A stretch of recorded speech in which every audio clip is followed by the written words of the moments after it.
यह इस दुनिया के छोटे से हिस्से के रूप में सबसे बड़ा प्रयास है जिस पर आप निश्चित निपुणता प्राप्त कर सकते हैं। यह संभावना के अन्यायपूर्ण अत्याचारों को खारिज करके शुरू होता है। बस आप एक लॉटरी टिकट मात्र नहीं है। धन्यवाद। HindiAudiobook.com। आइए चलते हैं अध्याय 7 की ओर। आपका दिन शुभ हो। अध्याय 7, पैसे का पीछा करें। HindiAudiobook.com। पैसा पैसा बनाता है। जिसके पास है उसे और अधिक दिया जाएगा और जिसके पास कम है उससे लिया जाएगा।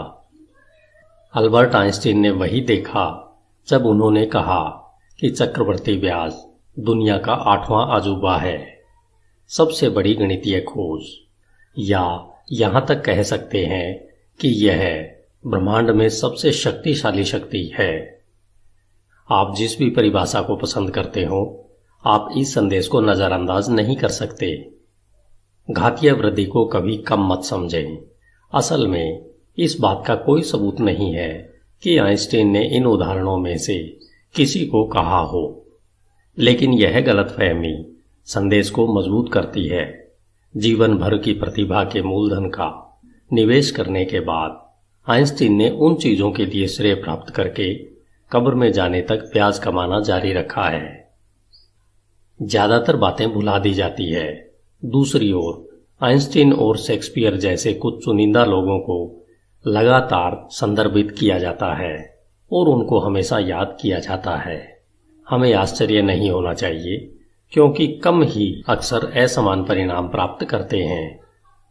1906 में अर्थशास्त्री विल्फ्रेडो पेरेटो ने पाया कि पेरेटो सिद्धांत, या कहें 80-20 नियम, जब उन्होंने देखा कि इटली में 20% लोगों के पास 80% भूमि का स्वामित्व है, उन्होंने प्राकृतिक रूप में एक ऐसी घटना देखी कि उनके बगीचे की 20% जगह पर बोई गई मटर से 80% उत्पादन हुआ।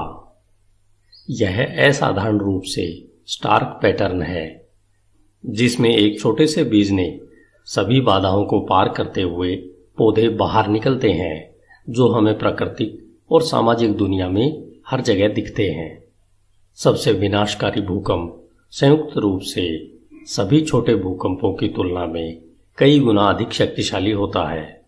सबसे बड़े शहरों ने भी छोटे छोटे शहरों को एक साथ रखा है, और इसी तरह मोनोपोली व्यवसाय भी लाखों अविभाजित प्रतियोगियों की तुलना में अधिक मूल्यवान होते हैं। आइंस्टीन ने कहा या नहीं कहा, लेकिन इसे शक्तिशाली नियम इसलिए नाम दिया गया क्योंकि घातीय समीकरण असमान वितरण का वर्णन करते हैं। ब्रह्मांड का यही नियम है। यह हमारे आसपास पूरी तरह से परिभाषित है कि हम आमतौर पर इसे नहीं देखते हैं। यह अध्याय हमें सिखाता है कि जब आप पैसे का पालन करते हैं तो शक्ति का नियम कैसे दिखाई देता है।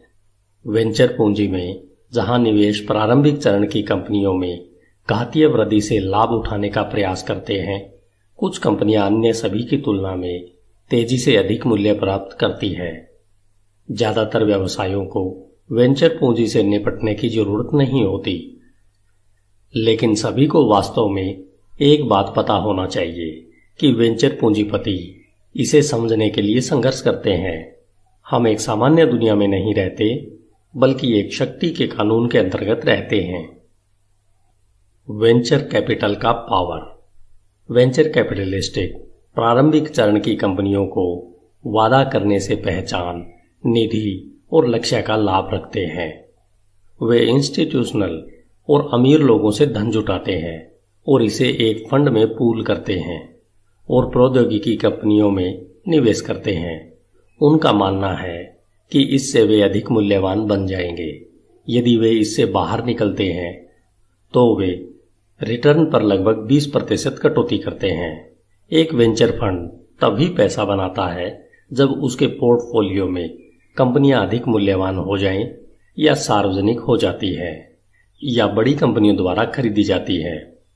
वेंचर फंडों की आमतौर पर 10 साल की उम्र होती है, क्योंकि सफल कंपनियों के बढ़ने और बाहर निकलने के लिए समय लगता है।